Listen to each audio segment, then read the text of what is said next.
Hello and welcome to FPL Mate, your best mate for fantasy Premier League content for the 2022-23 season. My name is Dan, and today we're doing another tier list video. Yeah, 2 tier list videos in 1 week. You know, this is the content right now. But this time we're doing sells. So a few of you guys have asked me before if I could make the same video as the buys tier list videos, but also do a sells version. So we're going to try it out this week since we've got a bit more time before the new game week. So let me know what you think. If you like this kind of thing, we can maybe do it a little bit more often. If you don't, fair enough. I understand. I will take all criticism on the nose. If you do enjoy this one, please do leave a like. Really does help out the channel and helps me know if the content is good or bad. And do subscribe if you haven't done already as well. So let's get on with it, guys. Okay, so I've got in front of us here the 20 most popular sales this week so far. So I've gone through on the FPL website who's been sold most frequently, and I put them all down in order from the 20th all the way up to the number 1 most popular sell so far this game week. And we're going to rank them all into 5 categories: must keeps, optional sells, so you could keep them, you could sell them, kind of up to you, sells and must sells as well. Now, I understand this video is going to be a little bit more nuanced, I suppose. This is one of the reasons why I haven't made this before. It's because it's so situational depending on who you're like replacing them with. So to give an example, Harry Kane, you would say is a keep, wouldn't you? Generally speaking, you would keep Harry Kane. But if you didn't have Erling Haaland in your team, for example, maybe you actually would sell Kane in order to get Haaland into your team. So I do think you have to kind of leave it up to your interpretation a little bit, but I'm going to try my best to rank all of these players on screen right now. And we're going to start off with the 20th most popular sale so far this game week, and that is Kyle Walker. Now, he plays against Manchester United next. He is back from injury, which is kind of good. I'm going to put him straight in the middle. I'm going to sit on the fence with the first pick here. I'm going to put him as an optional sell because even though, like, I feel like the game weeks after this one are actually not too bad. They've got a couple of good game weeks for Man City before the eventual blank, you know, where they should be playing Arsenal in game week 12, but that obviously that's not going to happen. But, you know, I feel like you could maybe sell Walker if you really had to. I mean, arguably he's a keep. I mean, let's put him in optional sell. There's possibility to do better. If you've already got Cancelo, I don't think you need to be doubled up on the Man City defense right now. But in general, I feel like he's a reasonably good player to have in your team. But if you feel like you can replace him with someone better, then fair enough. Andreas, I'm going to put in optional sell as well. I'm going to put him lower tier. It's really kind of difficult with Andreas because on one hand, I don't really understand why people would sell Andreas unless they're kind of switching about formations. So the only time you would really sell Andreas maybe is if you are switching your formation. So I guess that makes him optional as well. In general, he's still the best 4.6 million midfielder. He's still the best 4.5 million midfielder. He's still the best in that price bracket, isn't he? So it's really going to be a case of, are you switching things up? Are you trying to get a new midfielder into your team? Are you trying to go in on some more midfielders? Are you liking the look of Maddison or Zaha and these kind of players like that, and you want to bring them into your team? You've got to sacrifice someone. I can understand why Andreas, you know, a bench fodder type player, would be the one to sacrifice. But if you're just going to keep him on the bench anyway, or you're going to keep his replacement on the bench, then yeah, I'd probably keep him. Look, I'm going to put Sanchez in, I'm going to put him in keep. I'm not saying he's a must keep, but I'm going to say he's a keep. I know a lot of people are, I've actually got the badge wrong on there, so apologies. I've put the Spurs badge on Sanchez for some reason. That should be Brighton, but I'm sure you can forgive me. But yeah, well, I'm going to put Sanchez, who plays for Brighton, in this category here in keep, because I just feel like there's not really too much point in changing your keepers right now. I know Sanchez does have some tough games coming up, and we're not really sure how he's going to do under the new management, but at the same time, is it really worth wasting a transfer on a keeper, especially when the keeper is actually pretty good, pretty decent, playing for a reasonably good defensive team so far this season? It's a bit of a mystery at Brighton right now, but I don't think I'd be rushing to sell Sanchez right now. There's no goalkeepers that stand out to me right now that I would be desperate to have over Sanchez, so Sanchez stays, I'm afraid. Robertson, I'm going to put in must sell. He's a real doubt for the Brighton game, and then after the Brighton game, we've got back-to-back games against Arsenal and Manchester City, and we already know that Liverpool have been like struggling to keep clean sheets recently, and you feel like in those tougher games, Arsenal, Man City, then maybe that's not going to be such a good thing. And to be honest, I kind of want people to sell Robertson in a way, because I feel like if we're all to jump back onto Robertson in a few game weeks time, maybe game week 12, you know, when Liverpool play West Ham, I believe, in game week 12, then I think that Robertson, if we can get him at like 6.6, 6.5 million, then he suddenly becomes a really nice option again. But right now, if he's going to miss the Brighton game and then he's going to come back in for these tricky fixtures, Arsenal and then Man City back to back,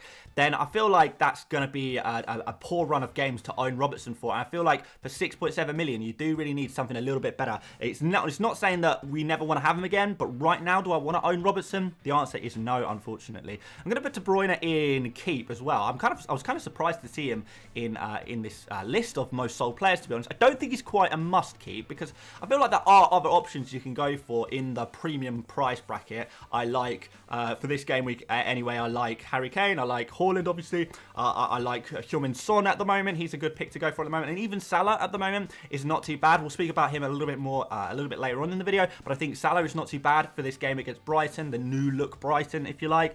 So, you know, there are other options, don't get me wrong. But would I be desperate to sell De Bruyne? Definitely not. I feel like you probably err on the side of caution. This game against Manchester United is probably not going to be too bad. We're probably expecting Man City to score a couple of goals in this game. And you think De Bruyne is probably going to be involved in that. Nico Williams, I'm actually going to put him... I'm genuinely debating whether put him in sell or not because I do feel like there's other decent, cheap defenders to go for at the moment. Nottingham Forest are still not keeping any clean sheets whatsoever. Nico Williams is off a lot of the set pieces. Gibbs White is sort of taking a lot of the set pieces that Williams was. And we've also got Serge Aurier at the club now. So I'm wondering if Nico Williams is going to share minutes with Serge Aurier. So I actually don't think Nico Williams is such a good player as he once was. So yeah, I just feel like he's not quite the 4.1 million defender we want anymore. Of course, the same situation as always. If you are just swapping Nico Williams, a bench player, with another bench player, then that is obviously a pointless transfer. But if you feel like you know, you can upgrade Nico Williams to someone else who will actually be playing in your FPL team, then I think there are worse things to do. There's a lot of decent 4.5, 4.6, 4.7, even like 4.3 defenders. You know, we've got like Tyrone Mings, for example. You can maybe go for someone like that. There's a few 4.4 million defenders. You know, can go for like Manchester United defenders, maybe at 4.5-ish. There's some other decent players around that price bracket that you can go for. So for that reason, I'm going to put Nico Williams in the sell category.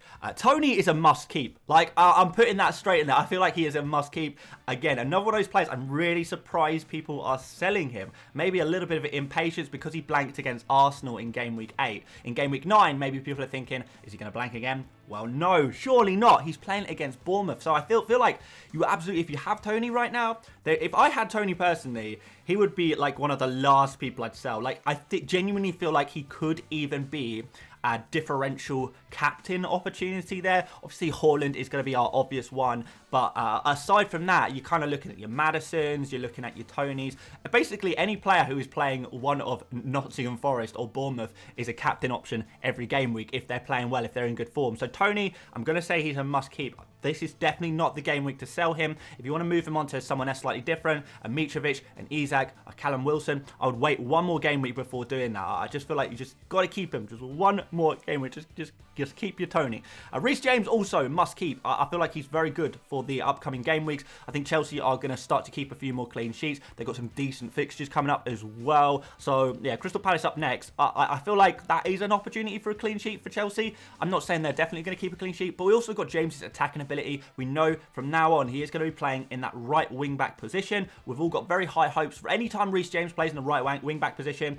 You know, especially under the new Potter system, you feel like he's going to be very much involved in play. You know, we saw Solly March, for example, at Brighton so far this season, contributing so much, getting up the pitch, taking shots on, making crosses. Reece James is a better player, I believe, than Solly March, who is going to be a higher quality, providing better passes into the box, you know, taking better shots on from those dangerous areas. So for many reasons, I think Reece James is going to be a fantastic pick, and I definitely would not be selling him right now. Kulusevski, I feel like, is kind of optional to sell. I don't think he's a must keep. I don't think he's a keep necessarily. I think it's kind of up to you. You could keep him, you could sell him. If you feel like you could do a little bit better with the money, then maybe you could do that. It really is kind of up to you. This is a game against Arsenal. Arsenal have statistically been the best defence. Well, one it was the second best defence so far this season. Well, kind of floating between the best and the second best defence so far this season alongside Man City. But maybe that's partially to do with Arsenal's fixtures. They've had quite a lot of easy games, haven't they? So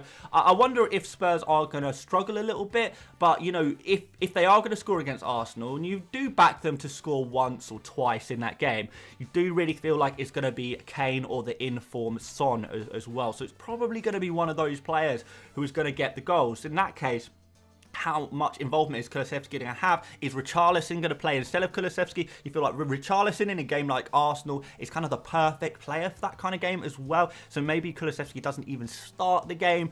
It's a difficult one. I think he's low tier optional. I would not be desperate to keep him. If I felt like I had another midfielder in mind, then I would sell Kulusevski. For example, if you don't have James Maddison, I know I've spoken about him a lot so far in the build up to Gameweek 9, but if you don't have James Maddison but you do have Kulusevski, you've got a really easy transfer to make there. Alternatively, if you don't have those players that you really want, maybe you could afford to keep Kulusevski. There are some fairly decent fixtures coming up, especially if you have confidence that he will start. Martinelli, I feel like, is kind of probably high tier optional to low tier keep. I guess he's a keep. I just feel like Arsenal do have bad fixtures, and they've obviously got the blank in Game Week 12 as well.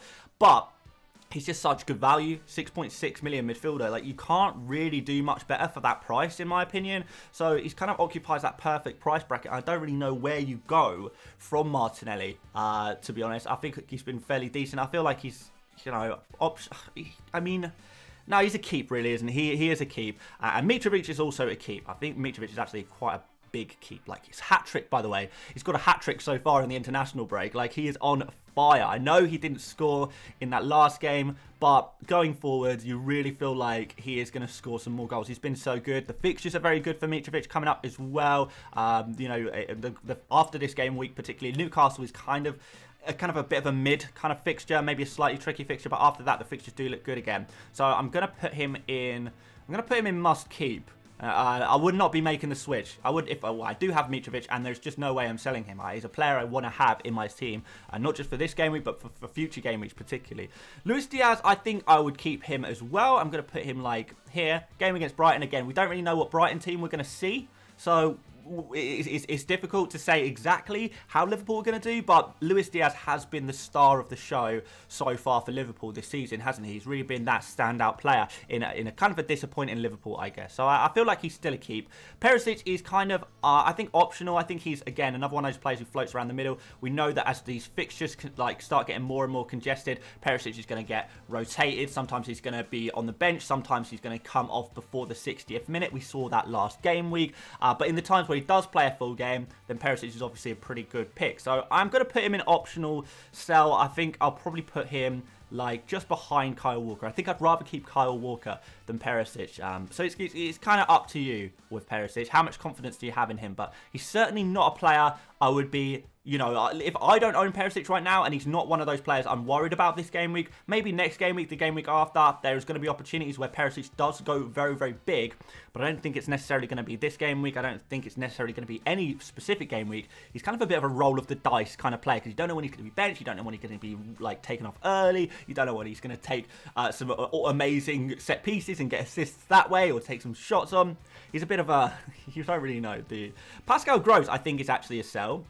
I'm going to put him like quite low, because I feel like he is definitely a player that you could be selling right now. I know a lot of people are actually buying Gross this game, which is kind of interesting, but no, I just don't feel like, you know, he's got a game against Liverpool next. Again, like I keep saying, we don't know what this Brighton team is going to be like. There's just safer picks to go for right now, and Gross is not one of them. We know he's not on penalties anymore. We know he's not on as many set pieces as we expected him to be. He's still a very good player. Where is he going to be deployed in this new system? Is he still going to be playing as, you know, a second striker slash winger slash attacking midfielder? Is he going to be dropped slightly deeper into a more box-to-box role? We don't know. So he's not a player that you really want right now. Ødegaard's kind of minor concerns about injury. I guess he is. I guess he's a sell. I guess he's a sell. He's not like a player who I would really want. Like, I don't think he's an amazing FPL asset anyway. So I am going to put him in sell. Next game against Spurs. Then a couple of, you know, well, we've got Liverpool as well after that. We've got some difficult fixtures for Arsenal. I'm not going to lie. It's kind of difficult to say that Ødegaard is a sell. We've got that blank coming up as well. But look, Arsenal players in general are not going to be so high with the exception of Martinelli, perhaps just because he is so good for the money that you pay for him. But even Martinelli, he's not like a must-keep right now. I don't think any Arsenal players are must-keeps right now. I think you can afford to let them go if you want to, and then kind of reassess after the blank in 12, maybe from Gameweek 13, we can maybe start going back in on some Arsenal players. Zinchenko, because of the injury doubts, because of the rotation risk with Kieran Tierney, who's been playing very well, and the difficult fixtures and the blank, I feel like Zinchenko is arguably a must sell, but again, maybe that's because of the injuries, because the injuries to Zinchenko, because of the injuries to Robertson, that's kind of putting them in the sell kind of categories. I think the injuries always are a factor, aren't they, when we're considering who to sell from our teams. Trent, I actually would keep him. I feel like for this game week, I feel like, yes, like after this game week, Arsenal and then Man City, fair enough, maybe you would kind of consider selling Trent then, but I think I don't have Trent, but if I had him, I think I'd keep him. I'm pretty sure I'd keep him. In fact, I'm going to put him in must keep. We know how good he is as an FPL asset historically, and I know Liverpool have been conceding goals, but I feel like this Brighton game could present a bit of an opportunity for a clean sheet, possibly some goals as well. So yeah, for this particular game week, am I selling Trent right now? No. If I'm on a wild card, am I putting Trent in my wild card team right now? Possibly not. Possibly not. But if it's just on normal transfers, I'm keeping Trent. I'm going to drop him down into keep, not must keep, because I feel like there's options to sell him, but I don't think I would. I think I would keep him. Marcus Rashford, I feel like I would probably sell him. If he's going to be unavailable, then I would sell him. If he is available, I mean, we'll find out later on in the week whether Marcus Rashford is fit or not for the game against Man City. I feel like he could do quite well on the counter-attack against Man City, but at the same time, I don't think necessarily that he's going to be available, and even if he is, there's no guarantee that you score goals against Man City. It's a very, very difficult game, really, isn't it? But in another way, it's kind of the kind of fixture that would suit him. It really does depend on his injury status, I suppose, so I'm going to have to sit on the fence on that one. Salah is an interesting one. I've seen a lot of people around FPL Twitter actually going to be captaining Salah this game week. Am I that confident in him? No, I don't think I would personally captain Salah over the likes of Haaland, but you know, we know that Salah's a good player. We know, but he just hasn't been performing well. He's been playing wider. He's not had any penalties to fall back on, really. I think he still is a key, but I feel like there is scope to sell Salah. You could sell Salah if you really wanted to. But at the same time, it's so difficult to recommend selling a player like Salah. It really is, just because we know how good he is. He's dropping down in price a little bit, so maybe that impacts decision making. I'm going to drop him down below De Bruyne, I think, and maybe even below Luis Diaz, because Luis Diaz has been in better form, hasn't he? But yeah, I feel like Salah is just about a keep for this game week and an optional captaincy. It's just the price. You know, if Salah was 8 million, then he'd be a must keep, wouldn't he? But he's not. He's almost 13 million. So yeah, there is options, I guess. So maybe I'm contradicting myself. Maybe I actually do need to put Salah in optional sell or drop him slightly lower in the keep. But I feel like I want to keep him in the keep category. Keep him in the keep. Keep it in the keep. Good job he's not a keeper, because you can't keep a keeper in the keep. I have kept a keeper in the keep. I've kept Sanchez in the keep. But I shouldn't keep the badge next to Sanchez's name because it's wrong. But yeah, okay, let's put Salah in very low tier keep, because I feel like you've got to keep him. And finally, Jesus, the most popular sale of the game week. Probably because of the difficult fixes coming up for Arsenal, but he's still been very, very good. I understand there's some better options out there in the forward position, though. You know, like so Tony and Mitrovic, who you can see on screen already. If I've got Tony, Mitrovic, Jesus, you know, I have to sell one of them. I probably am going to sell Jesus, so I don't think he can go in must keep. Would I keep him for this game against Spurs? Possibly. You know, you still feel like if Arsenal was scoring goals, it's going to be Jesus, it's going to be Martinelli, it's going to be Saka. Do you think Arsenal are going to do well against Spurs? They've been playing very well so far this season, Arsenal. Do you think they can do it? If so, 8 million for a forward is not a bad price at all, really, is it? Because these Arsenal players are cheaper than your likes of your Spurs, your Liverpools, your Man Cities, etc., etc. So, look, I feel like if he's either very high tier optional or low tier keep, he's somewhere in between. I don't feel like I'd be desperate to sell him, but I feel like there is an option to sell him if you feel like you can do better. If you're going for a Tony, if you're going for a Mitrovic, if you're going for like a Newcastle forward, if you're going for Haaland, if you're going for Harry Kane, these players are all better options than Jesus right now. So therefore, it is optional. If you're making the transfer just for the sake of it, then maybe not. But I just feel like Jesus is still a very good player, to own in your FPL team. You just can't have them all, and that's the problem right now with the forward position. You can't have them all, and I think that's what drops Jesus down into optional. And there we go. I know you guys are not going to agree with all of these, so I'd be really interested to know what you think of this particular tier list. Did I get any right? Did I get any wrong? Is there any other players who weren't in the top most 20 cells that you want me to talk about? I'll answer in the comments and maybe cover it in future videos this week as well. So yeah, let me know who you're thinking about selling, and I'll try and respond to as many as I can in the comment section, letting you know whether what category I guess I would put them in. But these are the top 20 most popular sales, and this is where I rate them. We've got some players in the must keeps: Tony, James, Mitrovic. If you have these kind of players, you absolutely must keep them. We've got players like Zinchenko and Robertson, who I would be selling. We've got players like Odegaard, maybe Nico Williams, Pascal Gross. I would possibly be selling these players. And everything in between, you know, it is kind of up to you. Well, the rest are on the fence cop-outs, which I'm just kind of going to leave in your very capable hands. And there we have it, guys. If you did enjoy this video, you like the kind of doing the sell version of the tier list, then do let me know by leaving a like, and maybe let me know in a comment as well what you thought, or what I can do differently, or anything really, guys, because yeah, this is your channel as much as it is mine, I suppose. So we'll try and do the best possible content. Do subscribe if you're new around here. I am going to be streaming FIFA on twitch.tv from tomorrow, so do go check out my Twitch channel if you haven't done already. If you're a big FIFA fan, you want to watch me open some packs, play some games, and maybe have a chat about FPL in the chat section as well, just do some more live stuff, then do go head over there. I've left the link in the description for you. Do check out Fantasy Football Hub, of course. They're still running at a discount at the moment if you want to get the premium services, and they've got some great tools on there for you to check out for free as well before try before you buy, if you like. But there we go, guys. Loads more content to come this week. Gameweek 9 is still a week away, or almost a week away, so we've got some more time to make some more content. I hope you guys are going to stick with me through that. But aside from that, guys, thank you so much for watching once again, and I will see you later, mates. Bye-bye.